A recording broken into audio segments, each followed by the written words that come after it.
Welcome to another story presentation from Read Me a Story, Inc., located on the web at readmeastoryinc.com. Money Trees by Jane Nickerson.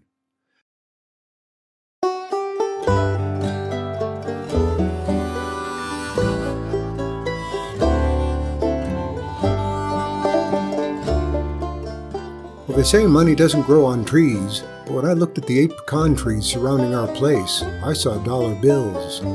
I had seen a sign in the window of a store downtown.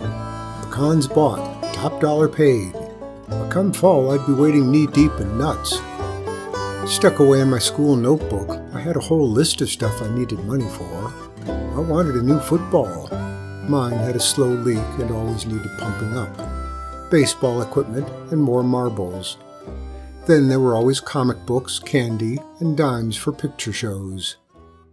I knew times were hard. I knew we were in the middle of a depression. I could see it everywhere in the desperate faces. A fourth of the country was unemployed. That's why businesses were boarded up all along Main Street, and why my uncles had gone to Chicago looking for jobs. A colored man like my daddy was lucky to have work at all down here. But still, I could have explained to Daddy how I needed that sports equipment to meet other kids. We moved so often that making new friends was a real chore. Well, like I say, I could have explained this to him, but poor old Daddy had enough to worry about since Mama died, without me being a whiny baby. So that's where the pecans come in. I had to earn the money myself. I asked Daddy if I could have the nuts. He said, "Well, if you pick 'em up, John Michael, they're yours." So all that sticky, sweltering Mississippi summer I waited.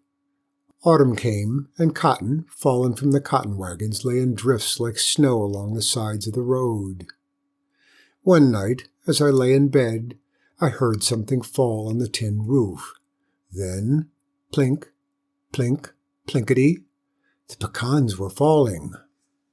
As soon as I got home the next day, I snatched up a pail and commenced hunting. I poked over every last inch of grass and through every bush. It was just like an Easter egg hunt. I reckoned I had a pound or two in my bucket when Daddy rattled up in his old truck. He looked tired. Mud splattered his overalls, and his boots were caked with reddish clay. He didn't even say hey, just, "You finish your homework yet?" I opened my mouth, then shut it quick and shook my head. Daddy grabbed the back of my neck and shoved me towards the house. "Then get in there and do it, boy. I don't pay for you to go to that fancy church school for nothing." Daddy was sure ornery these days. I had to wipe my sleeve across my eyes to even see my arithmetic problems. Almost every afternoon after that, I would finish my homework in class, race to my school's library to check out a new book, and then skedaddle home to gather pecans before dark. One day, a kid was sitting there on the school steps. He was about my age, but big. He was barefoot, and each of his feet would have made 2 of mine. He sat there and stared at me as I went in and came out, his huge hands dangling between his knees. As I left the building, he spoke to me. "What book you got today?" I held it up. It was Tick-Tock of Oz. "It any good?" asked the boy. I shrugged. "Don't know. I ain't read it yet. You think maybe when you're done with it, I could borrow it?" "Why don't you check it out yourself?" "Because the colored section of the public library don't have it. I done read every last book it has, twice." I had forgotten the pitiful collection of books that most colored folks had to choose from in that place. "I guess you can take it home now, if you take good care of it and get it back to me," I said slowly. "I probably won't have time to read it today anyhow. I got to pick up pecans." "Well, I'll help you," the boy said, jumping up. He was tall. "My name's William." So William came on home with me. We harvested nuts for a while. "You get to keep all the money?" he asked once. "Sure do." "Wish I had a way to make money," he said. "I need it real bad." "Well, what would you buy?" I asked idly. I reckoned he'd have a list about like mine. Well, I'd get me a bicycle. Mr. McDuffie at the grocery store says if I had one, well, he'd hire me to make deliveries. What would you do with that money? Why, everything. We got 12 kids at home. I don't even got clothes that fit me. He glanced down at his overalls, and so did I. Looked to me like he was fixing to bust out any second. William, I said, to change the subject from dollars, you look like you could play football. We tossed my ball to each other till William had to leave. After that, it got to be a habit. We'd meet on my school steps, and I'd loan William whatever book I'd checked out.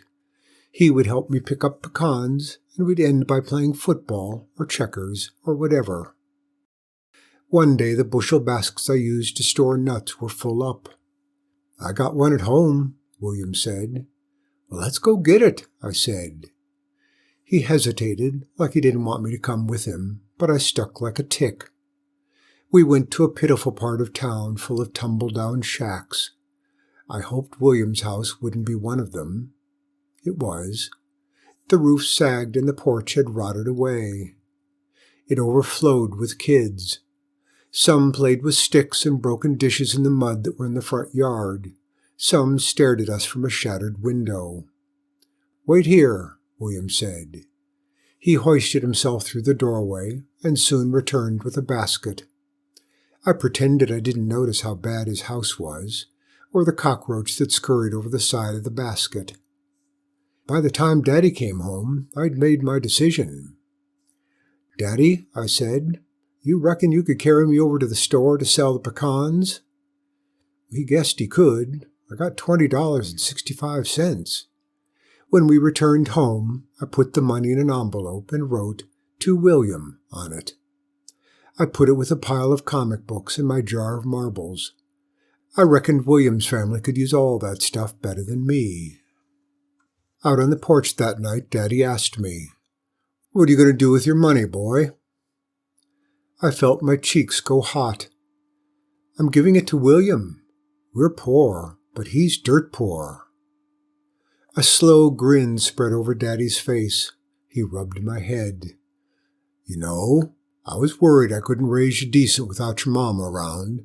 I even been considering sending you to your grandma, but now I think we're going to do just fine."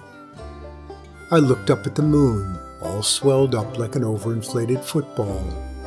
Anyway, the money trees would be around for lots of years. This was just the beginning for me and William.